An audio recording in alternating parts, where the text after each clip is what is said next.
What's going on, guys? This is Rob, and we are back with Age of Revelation and Rogue fighting Galactus. So, one of the things that I want to specify, and it was a question a lot of you guys seem to have.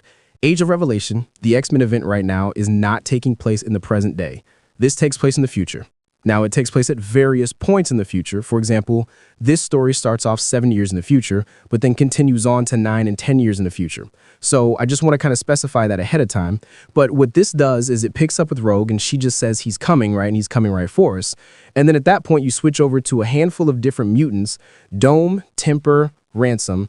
And going through these guys, Temper is actually a girl named 80, and she's been around since 2010. I think she was created by Matt Fraction. Basically, she manipulates temperature. Hence the reason why she has the code name Temper. But she just says, right, why target us, Rogue? Why not the Avengers or whatever the hell is left of the Fantastic Four these days? And Ransom responds and says he's not after us, Temper. He must want Shavarik. Now, we'll talk about who Shavarik is here in a minute because it goes into this really dope story called The Dark Artery. It was like Gail Simone's Southern Gothic horror story. It's a critically celebrated story. Everyone loves it. Like, it's a phenomenal story. We should cover it.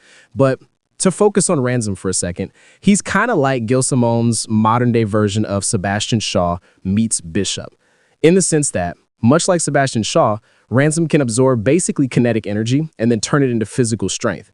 But that will likely change and expand over time, and he'll likely end up becoming a blend between Sebastian Shaw and Bishop, where instead of it just being kinetic energy or literally punches, bullets, things like that, he'll be able to absorb energy itself and then turn that into a form of energy that he can fire back or heal himself or any number of things. Only time will tell if that's going to be the case.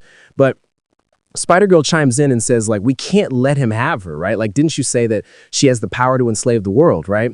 And then she addresses Dome and she says, I think this is your call, right? You're the last of the Saint Juniors. It's your house. Now, Dome is a mutant with the ability to quite literally create force fields, hence her name.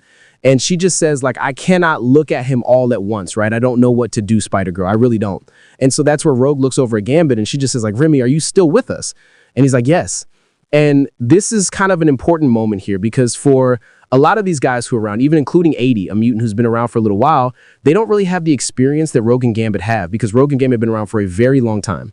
They've taken all comers and they faced off against any variety of villains who were out there. And so that's why when a lot of these young kids are confronted with Galactus, they're paralyzed with fear here.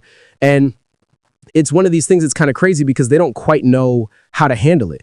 And so Rogue says, right, I've seen Galactus before a few times. It's a miserable experience, being paralyzed with fear, Ransom. You're the leader. Is it fight or flight? It's what you're good at. Lead us. And so he just says, right, there are 1,000 tormented living in the underground city of Penumbra and a cosmic mutant guarding them who hates all living things. Again, that feeds into Dark Artery as well. We'll talk about that. And so they kind of go back and forth here, right? You know, Temper says that if he sets them all free, the tormented will rip all mutants to shreds. Of course, Dome fires back and she says, guys, I think that I'm too scared to think, which makes sense when you're facing against Galactus. And so Ransom asked the question, right? What if we set Shavarik free? Like, what if we do that? And the risk here is that they bring ruin to the entire world, right? Everybody dies instantly, right? Shavarik will kill everyone. And that's even where, like, Sentinel Boy is like, I mean, the cure would be worse than the disease if we did that. And so Rogue kind of muses for a second. She's like, I've chased the idea of being a hero for a good long time now. And I think this is that moment. And she just says, I have an alternative. You guys go. I will stay.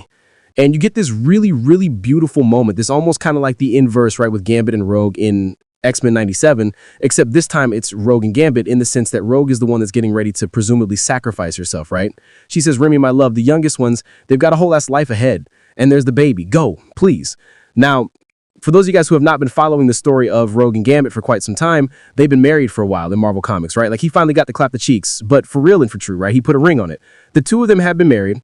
There was a really, really great comic that was just a team up with Rogue and Gambit when they were married. It was amazing. Like, it was absolutely phenomenal. And so seeing his wife kind of preparing to sacrifice herself is really something Gambit's not ready for. And he's like, I've been with a lot of you, and one thing I know for sure, you're not very good at following orders. Chelsea, can you make a Dome to stop that thing for a moment? And she's like, stop him? I mean, I could try, but I mean, this is Galactus we're talking about here, right? I mean, this would be a stopgap measure for seconds at best. And that's where Gambit just says, Butterscotch, all I've got are some cards and a stick. Try it, right? Like, please give it a shot. And so Ransom's like, okay, so like what do we have that he might hate, right? We have 2 energy absorbers, and he's all about energy if the rest can slow him down. And that's where Rogue kind of cuts him off, right? Got it. Slow him down, take him out. And so at that point, she just kisses Gambit and just says, do not go underestimating the power of that stick, St. June. And he just tells her, you come back, right? That's the only thing you have to do. Come back. And so Rogue flies up there to confront Galactus, and everybody else is basically going to offer some measure of a distraction. Now, as you can imagine, I mean, there's no conceivable way this is going to work, right? I mean, this is Galactus. This guy consumes worlds. He's got a cosmic entity. His very presence spells doom for whatever world he shows up to, unless the inhabitants of those worlds somehow manage to get their hands on an ultimate nullifier, right? When Galactus shows up, you die. And that's just the way that it is. And so Rogue just says, right, he's ignoring me, like I'm not even here, or like it doesn't matter that I'm here. What is it that he wants? And then he speaks to her and says, I seek a new herald. And she's just like, holy crap, right? It's talking to me. And she's like,